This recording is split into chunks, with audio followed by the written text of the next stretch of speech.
Our guest today is a very accomplished lady. She speaks to entrepreneurs and helps them accomplish seven figures within a tremendously short period of time. And she wrote a few best-selling books, among which Phenomenal Feminine Entrepreneurs, Business, Life, Universe, and How to Make a Six-Figure Income Working Part-Time. She's in the same train as Grant Cardone, Jack Canfield, and Les Brown. So today I am welcoming with great pleasure Rebecca Elizabeth Whitman. Hi, Rebecca. Hi, it's so great to be here, Zarina. Thanks for having me on your show. Great pleasure. I feel honored. So Rebecca, we don't know much about you, or at least I assume so. Maybe my listeners do know you because of the amazing credentials and the best-selling books that you have. But tell us a bit more about your background, how you started doing what you're doing right now. Yeah, it's funny that I got rated Life Coach of the Year because I moved to LA 22 years ago to pursue my dream of being an actress. And I had small parts on big shows like Friends, CSI, and 24. Cool. And wow. I fell into the kids' acting school business to pay my bills, and the kids were busy during the day with school. So I would attend lectures with great spiritual leaders like Michael Beckwith, Esther Hicks, Louise Hay, Wayne Dyer. And I started applying the law of attraction to my job at the children's acting school, and I made six figures. And the application of it to my love life was not as successful. I was in the habit of picking emotionally unavailable guys who did not treat me very well. And I married one, hoping that he would change. Of course, he did not.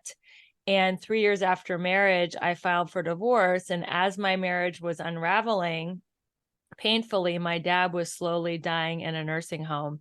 And in one of our last conversations, he said, I think you should write a book. And I had no idea what I was going to write about. A few months later, my dad had passed, my marriage was dissolved, and I was sitting in my financial planner's office, and he was looking at my portfolio, and he said, Rebecca, I can't believe this. You are a self-made millionaire with your real estate investments and your stock portfolio, yet I know you recently lost your marriage and you lost your father. And I think you should write a book inspiring people to be so resilient. So I wrote a book. It's called How to Make a Six-Figure Income Working Part-Time. And in the book, I divide life into 7 key areas, which I call my 7 pillars of abundance. And when you have all 7 pillars of life in alignment, you can be, do, or have anything you want. So now I coach women on how to go from burned out to balanced, beautiful, and abundant. And I am now happily married to my soulmate. So I also coach women on how to manifest their soulmate in midlife in 7 simple steps. And that's what we're going to dive into today. Wow, awesome. I'm excited. First of all, what is a soulmate? I mean, I've clearly a lot of people have delved into the topic of soulmates, twin flames. What is a soulmate for you? Sure. A twin flame is different than a soulmate. A twin flame is when 2 souls come down from heaven and they literally have the same exact personality and traits. And that can be very volatile because people who are too much like us, we tend to fight with them and they drive us a little crazy. So there's a lot of fighting and there's a lot of drama and a lot of karma with your twin flame. A soulmate can be anybody that you've known in a past life. So if you've ever had that feeling where you meet someone and you just like right away feel connected and very comfortable and familiar, that is a soulmate. So you could have a soulmate lover, soulmate friend, soulmate even pet. So it's just someone that you feel very connected with. And there's like a past connection, like, wow, haven't I met you before? That type of thing. So I recommend that people do not try for their twin flame because it's very dramatic and it could be so painful. And I teach people how to find their soulmate in 7 simple steps. Mm-hmm. How to choose though for the good soulmate rather than the soulmate that is just bringing past life karma and it's just there to get us back, or we're there to teach them a lesson to close the chapter. Yeah, that's a great question. Well, you will see in the courtship phase and the dating phase, if somebody is not kind to you and not loving, then walk away. I teach that there is no such thing, Zarina, as neutral energy. People are either loving and lifting you up, or they're draining you and bringing you down. So if you see in the dating phase that someone is not being loving and supportive, then you walk away, because, in midlife, we've already had a lot of heartbreak. We don't want to waste any more time on karmic and painful relationships. And I will tell you, the relationship that I teach people to have is very peaceful and drama-free. And for me, I'm in that type of relationship now, and it's different. I used to think that having a peaceful relationship meant it was boring. But now, after having so many high drama relationships, I decided I am done with the drama. I don't care if I'm alone. I'd rather have a peaceful life and be alone than all the pain and drama that comes from relationships that are toxic.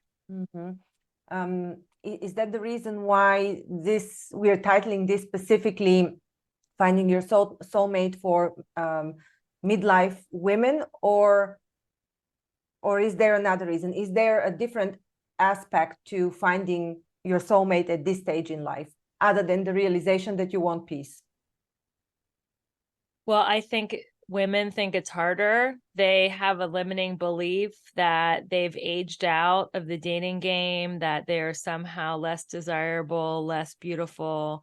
There's less choices. So I am here to empower women and let them know that it does not have to be harder at this age. That is a limiting belief. That is society trying to keep women down and trying to give them a shelf life.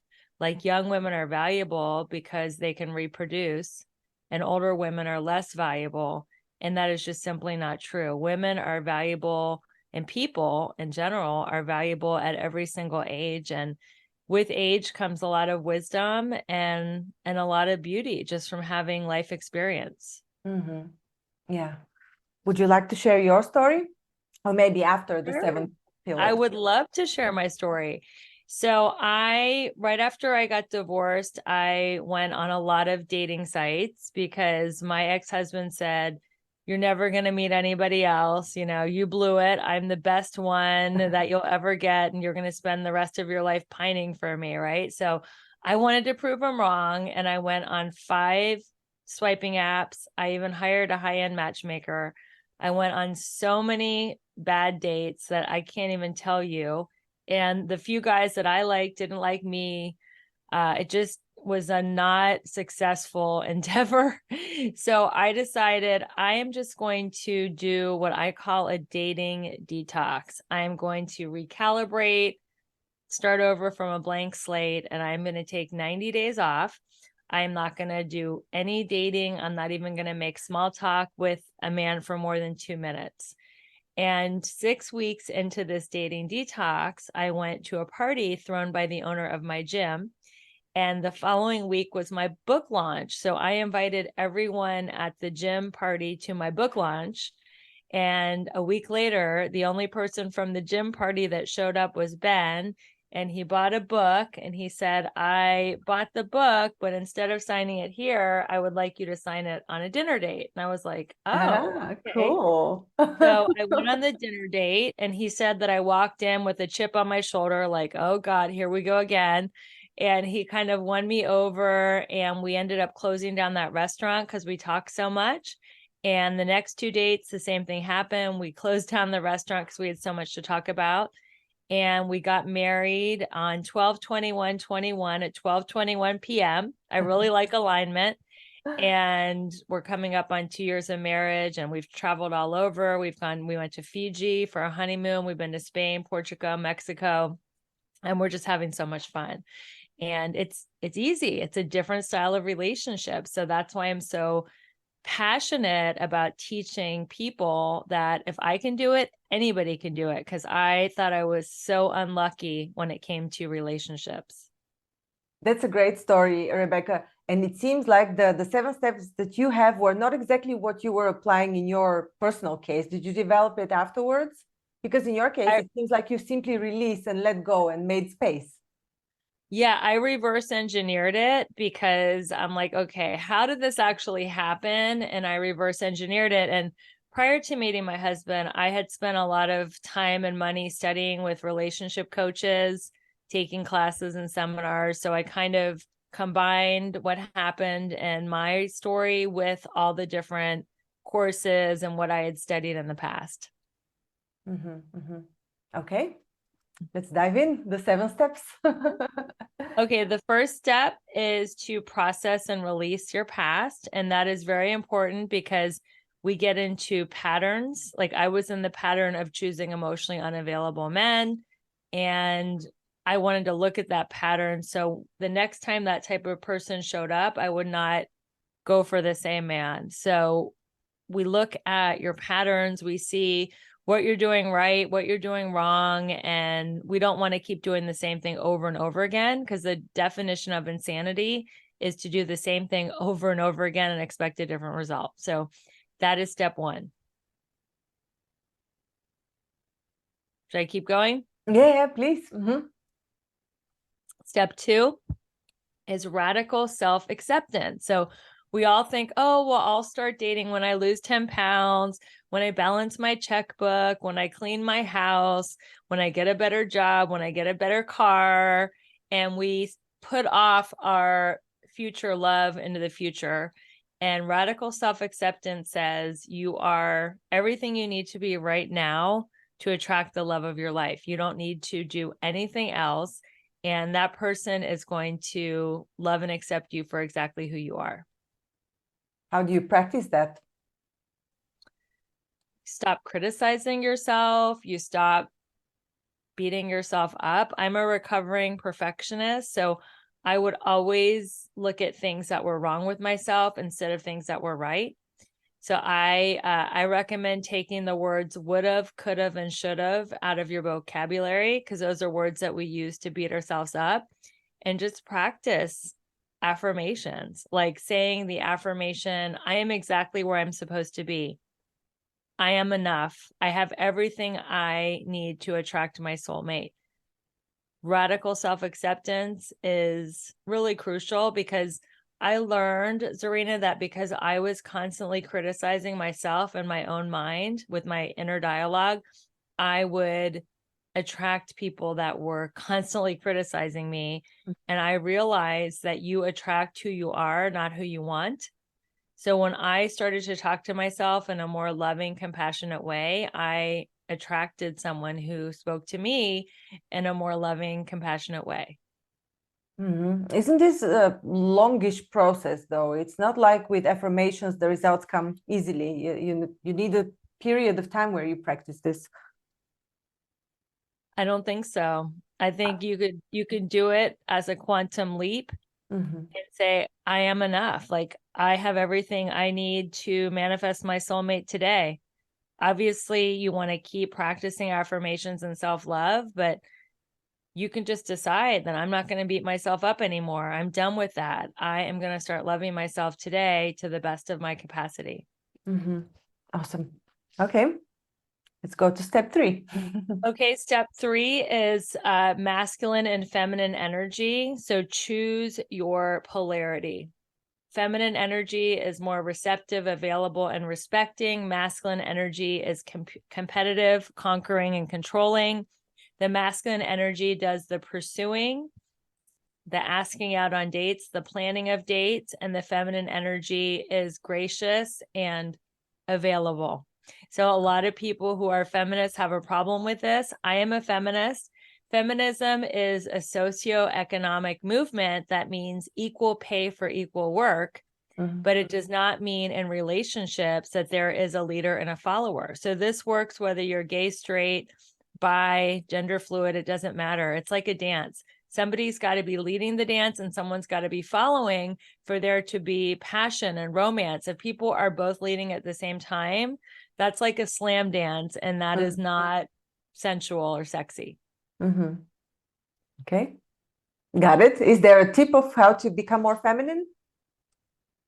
Yes, you are more feminine by waiting for the person to ask you out, waiting for the person to text you, and then you match and model what they do. So if they text you hi, you text back hi. If they text back, how was your day? You say, great, how was your day? You do not trauma bond. You do not like text 10 paragraphs when they say, how was your day? You just let them lead, and you do it almost like a Simon Says match and model. That would be a great tip that I could give your listeners who want to be more feminine. And if you want to be more masculine, lead, like ask people out. And again, it doesn't matter what your gender is. If you want to be the leader in the relationship, ask someone out, plan the dates, and don't be scared of rejection, because the masculine gets rejected more. I see. And then there's this case, because I've gotten such questions on my Heal and Learn channel before. What if the roles are reversed in a relationship? So what if the woman is more dominant naturally and wants to play the dominant role? She again leads, or then she should be leading. Then she can plan dates, initiate calls and texts. Yeah. She's in control. You know, some men in this day and age, they do want to be more feminine, and some women do want to be more masculine, and that's totally okay. I don't have any judgment. Just know the role that you're in and embrace that role. Yeah. Okay. All right. The next one is deciding where to fish. So I make the analogy of finding people like fishing. You got to know which pond to go into to find the fish. And a pond is a location. So do you want to fish in person, or do you want to fish online? If you want to fish online, I recommend using photos that are current, that actually look like you. Do not lie about your weight, your age, your views, anything, because then when you show up on the date and you're 10 years older and 10 pounds heavier than your picture, then they feel like they're duped. And any good relationship, whether business or personal, is built on the foundation of trust. So make sure that the photos look like you, make sure you tell the truth.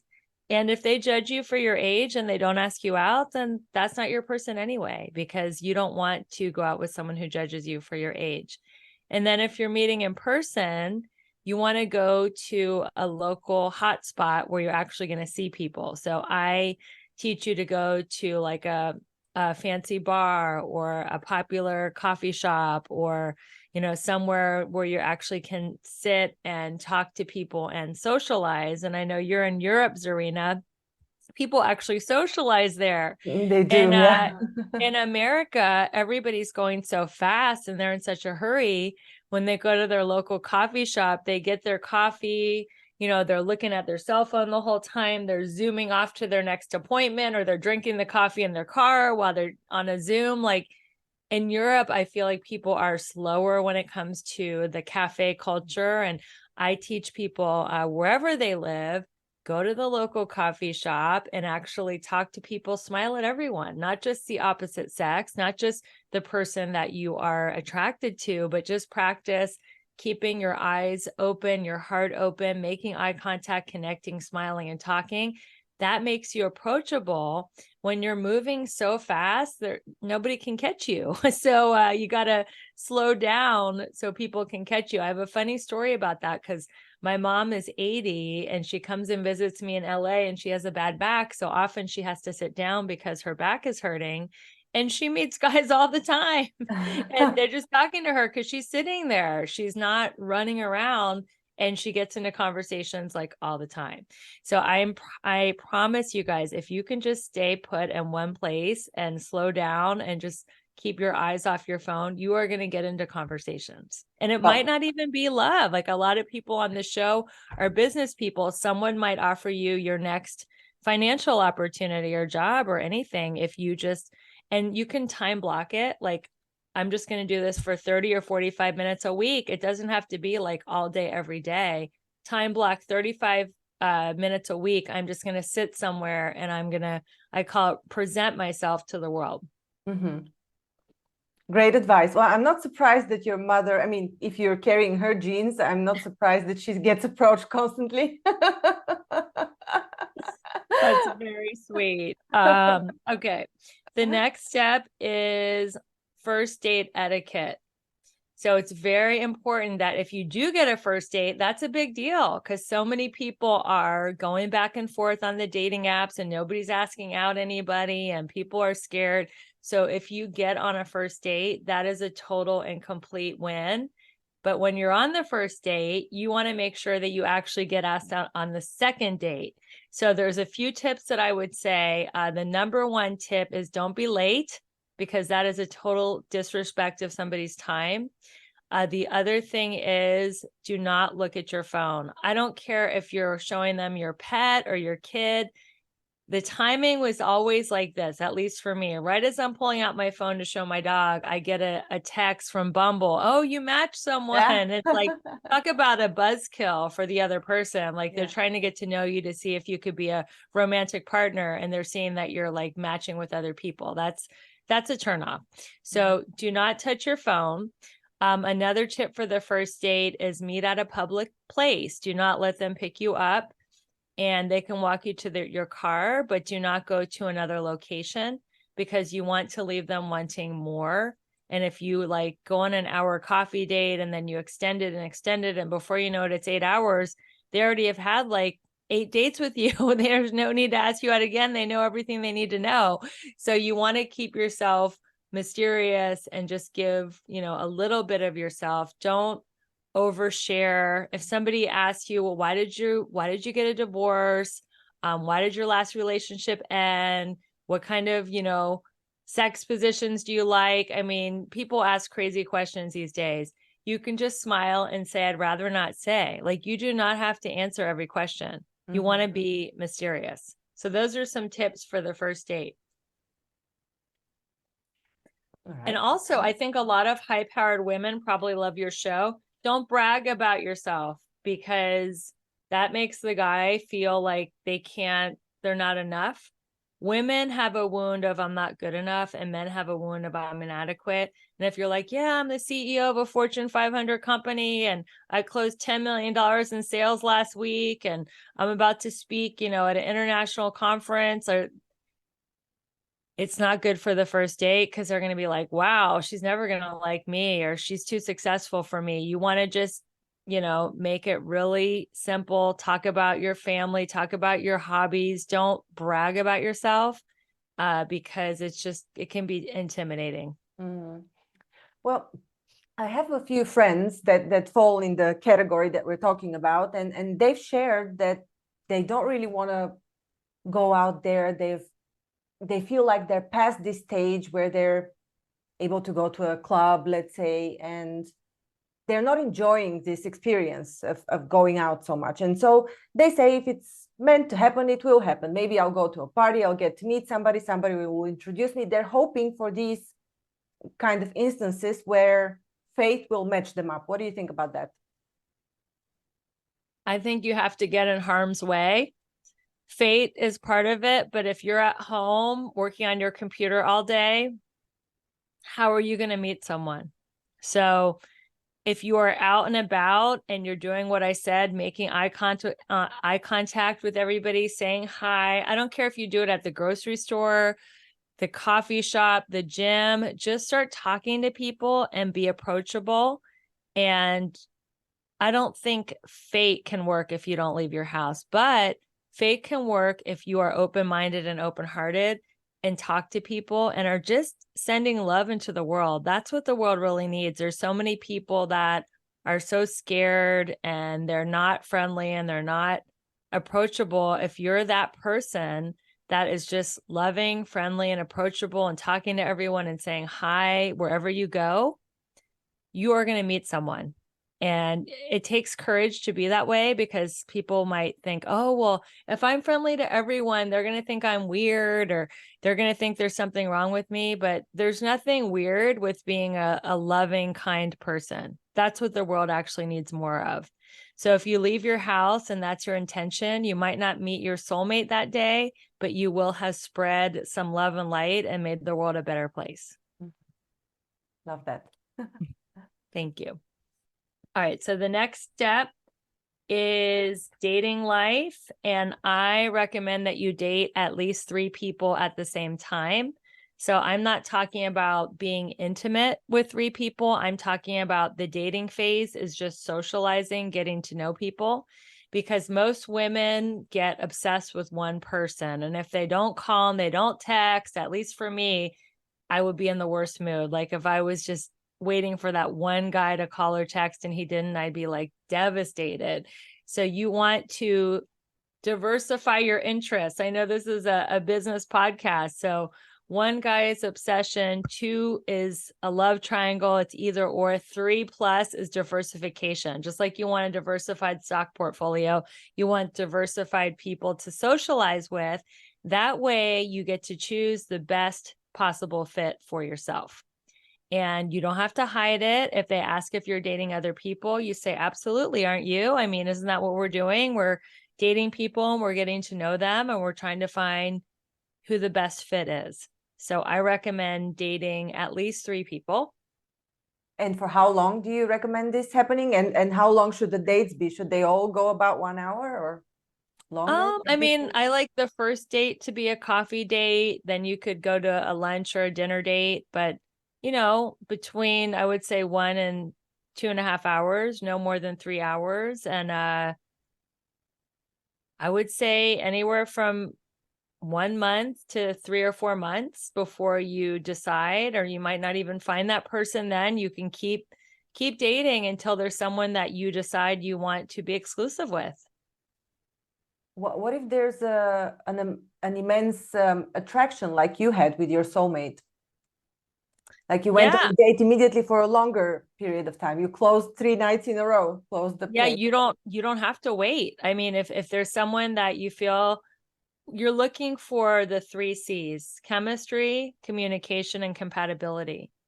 If you feel all 3 things, all 3 C's right away, and you don't want to date anyone else and they feel it too, then you can just date that person. But a lot of people don't know how they feel about someone, or maybe they want to be exclusive and they don't know if the other person does. So you don't want to just be so obsessed with someone and not know how they feel about you.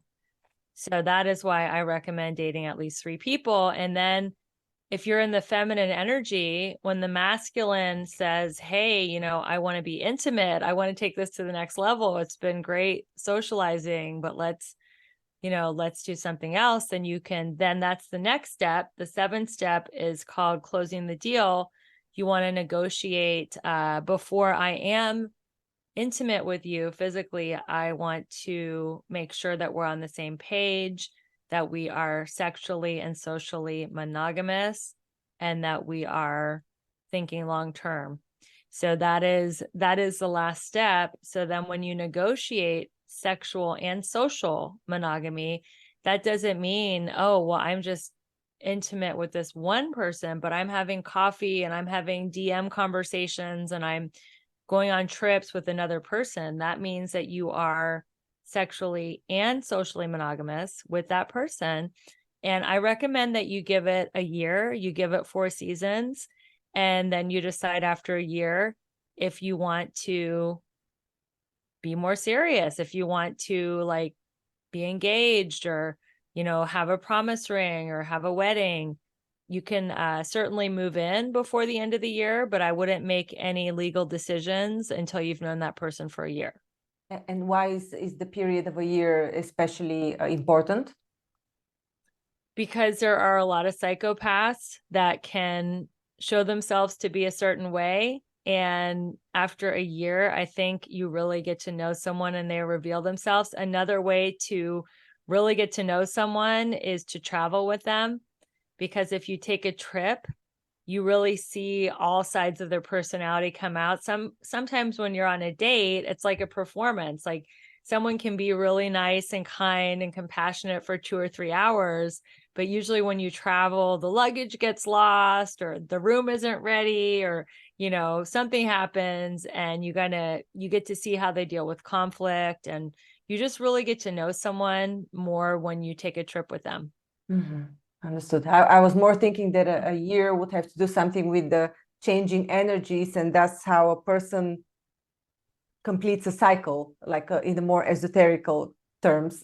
But yeah, well, I mean, you see how someone goes through all 4 seasons of of a year. Each season has its different wonder and its different tone. So that's true as well. You get to see how they handle the holidays. And, some people get really triggered, at least in America. I don't know if it's the same in Europe, but people in America get really triggered around the holidays. Is it the same over there?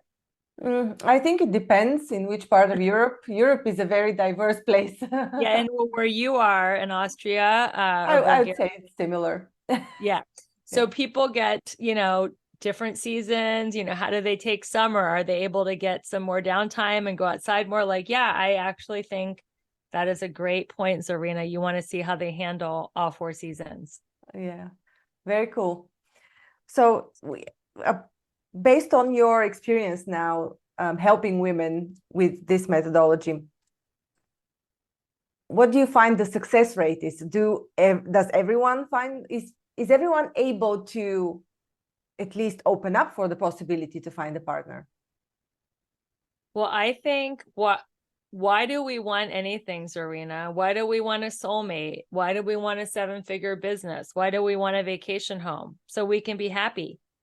That is why we think that if I get this, then I'll be happy. The goal is happiness. So with this teaching, whether they meet their soulmate in 8 weeks, because I actually have an 8-week course coming up, or 8 years, as long as they're happy in the journey, I think that's the whole point. Mm-hmm. And that actually speeds up meeting your soulmate when you decide to have fun and be happy. And like I said, about just going out there and sharing love and light and connecting and being open-minded and open-hearted. It's a way more enjoyable way to go through your day and your life than just hiding behind your cell phone or your tablet, thinking all the good ones are already taken.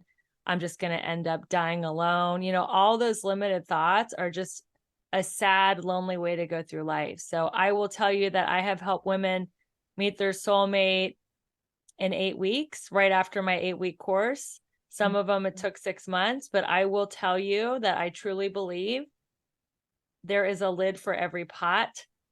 And if you do these 7 steps, you will eventually meet your soulmate. Awesome. Tell us a bit about the starting dates, a bit about the course.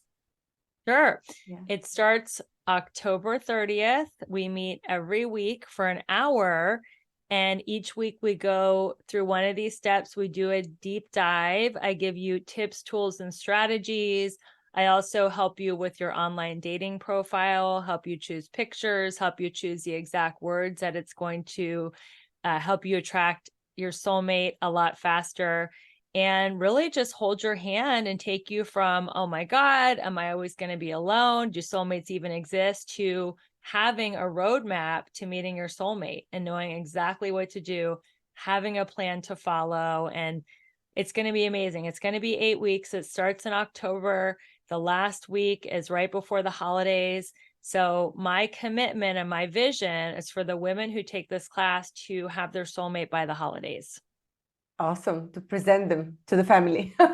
Yes, exactly. Take them home for the holidays. Exactly. Have a New Year's Eve date, Right. So that is my goal. So where can people register for your course? Yeah, first, I want to interview you to make sure you are the right fit. So I have a link tree that Zarina will be sharing in the show notes. And in the link tree, you can schedule your Magnetized Love call. It's a 30-minute get to know you call to see if you qualify for the course. So that is how you do it. And you can also follow me on Instagram, Clubhouse, Twitter, TikTok at Rebecca E. Whitman. Awesome. Thank you so much for sharing the steps and for sharing your story. It was inspiring. I hope it's inspired a lot of women as well to search for happiness. I hope it's inspired a lot of women, because I know, like I said, I was a disaster when it came to love. And if I can do it, anyone can do it. You can also find my podcast, Balanced, Beautiful, and Abundant. And my website is Rebecca Elizabeth Whitman with a Z. But I would love to stay in touch with you and root for you on your journey to finding love, because you deserve it.